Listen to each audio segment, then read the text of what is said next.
네, 안녕하세요. 여러분들의 구독과 좋아요로 이 채널이 유지되고 있습니다. 네, 영상 속도는 1.5배를 추천드리고요. 항상 구독자님, 멤버십 회원님들에게 감사하다라고 말씀을 드리면서 자, 이번 내용 고래 움직임에 관련된 영상 한번 만들어 보았습니다. 마이클 세일러가 암호화폐 10억 달러 정도를 보유하고 있다고 나왔는데요. 개인적으로 들고 있는 게 대략 1조 원이 좀 넘게 가지고 있다고 보시면 될 것 같습니다. 마이크로스트래티지는 7월 말 기준점으로 22만 6,500개 비트코인을 보유하고 있다고도 나와주고 있는 실정인데요. 여기서 우리가 배워야 하는 점을 다시 한번 상기시켜 줄 필요성이 저는 있다고 보여집니다. 무슨 말이냐? 자, 한번 생각을 해보십시오. 마이크로스트래티지는 바보다, 멍청이다, 비아냥거릴 때 자기의 신념을 제대로 지켜가면서 계속 잘 모아갔습니다.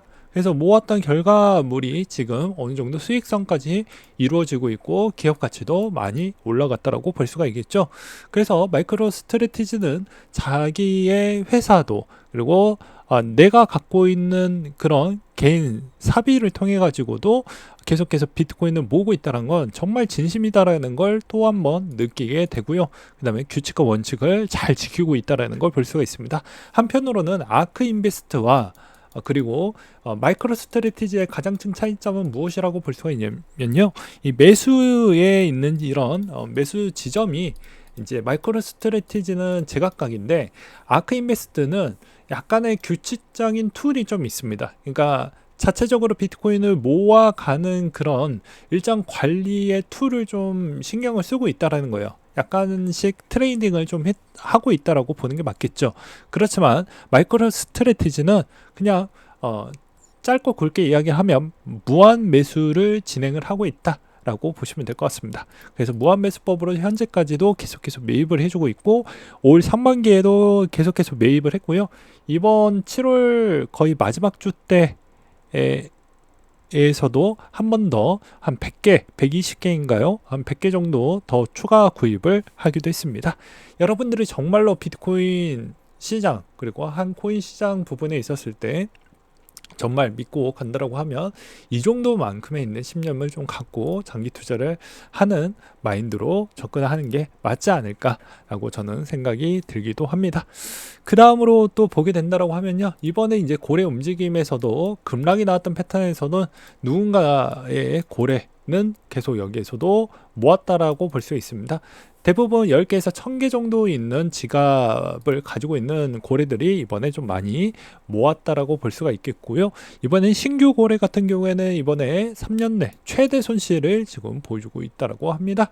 그렇기 때문에 아무래도 이제 신규 고래는 이것 또한 역경과 고난이라고 볼 수가 있는데 이걸 어떻게 잘 넘어갈 거냐에 따라서 이제 중간 고래가 될 수도 있고 대형 고래가 될 수도 있겠죠.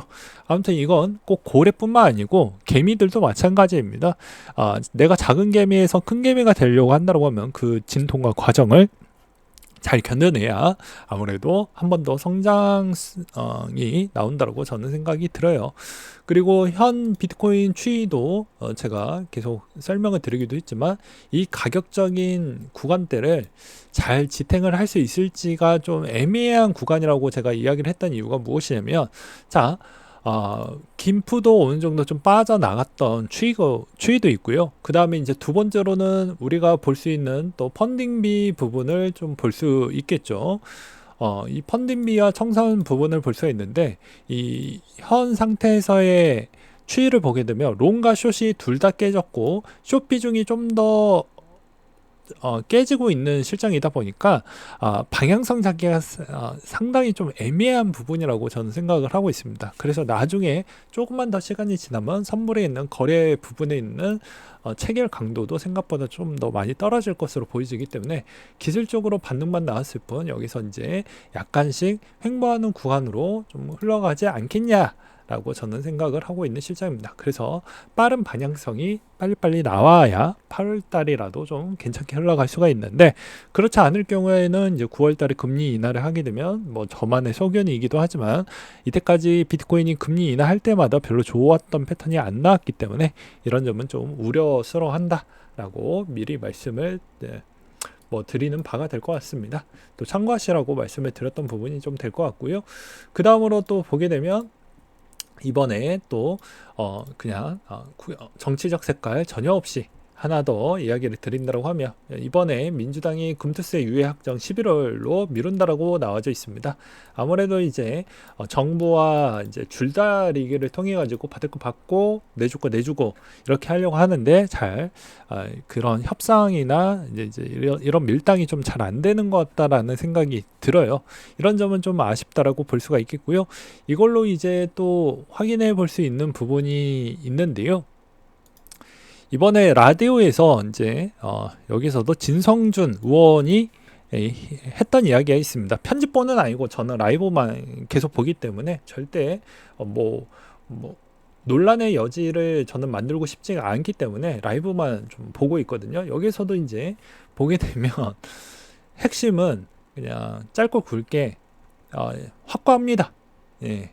금투세 부분에 대해서는 정말 확고하기 때문에 아무래도 변동사항은 거의 없다라고 보시면 될 것 같습니다. 네, 저는 생각이 확고합니다 라고 했죠. 금투세 부분 입장이 어떠신가요? 그러니까 손질을 하더라도 저는 무조건 밀어붙일 생각을 갖고 있습니다 라고 했습니다. 그리고 당대표 부분이 이제 만약에 그렇게 한다고 해도 할 것 같냐? 그러니까 새 지도부가 구성된 이후에도 그렇게 될 것 같냐라고 하니까 그렇습니다 라고 이야기를 했습니다. 그러니까 이분의 진짜 의지는 거의 마이크로 스트래티지급이지 않나 라고 생각이 드는데요. 그래서 제가 저번에도 이야기를 했듯이 제가 계속 이야기하는 것 중에 하나가, 여러분들이 부자가 돼서 정치적 응원을 누구 하느냐는 저는 신경을 안 쓴다니까요. 예, 순번이 바뀌시면 안 된다라는 걸 다시 한번 말씀을 드리고 싶고요. 그 다음에 이제 두 번째로는 국회의원들은 국회의원 자기의 이득을 위해서 움직이고, 대부분 사람들은 본능적 추이로 자기의 이득을 먼저 챙겨가려고 합니다.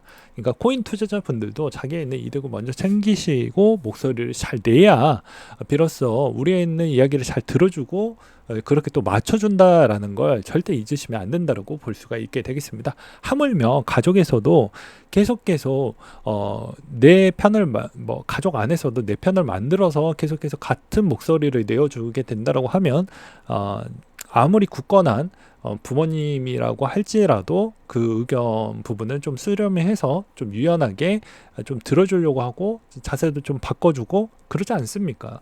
그러니까 마찬가지라고 보시면 될 것 같습니다. 근데 우리끼리도 이렇게 좀 분열이 되고 잘 모이지도 않는다고 하면 되게 무시하고 그런 형태로 가는 게 뻔히 보이기 때문에 제발 그런 행동을 잘 안 하시길 바라겠다 라고 말씀을 드릴 수가 있을 것 같고요. 그 다음에 이제 알트코인 몇 가지를 좀 이야기를 해보려고 합니다. 네, 이번에 알트코인에서도 이제 리플이 가장 핫했는데요.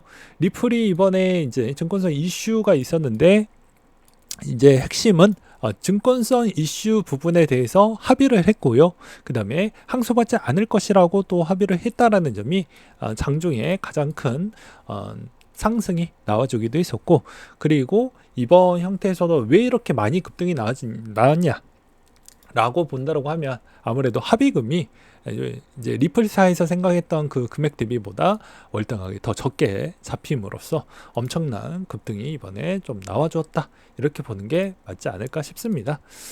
그거 빼놓고서는 이제 설명이 되지 않는데요. 이랬을 때 이제 여기에서 더 많이 상승 동력이 나올 거냐라고 한다라는 건 글쎄요. 그 다음에 이제 ETF 부분이 증권으로 간주하지 않는다라고 했기 때문에 ETF의 가능성이 더 올라오고, 그다음에 오히려 솔라나나 이런 쪽이 좀 더 빠르게 움직여주지 않겠냐라는 그런 생각도 들기도 했습니다. 그리고 솔라나 같은 경우에도 이번에 브라질인가 어딘가 이번에 ETF 부분 또 좋은 소식이 좀 들려오고 있고요.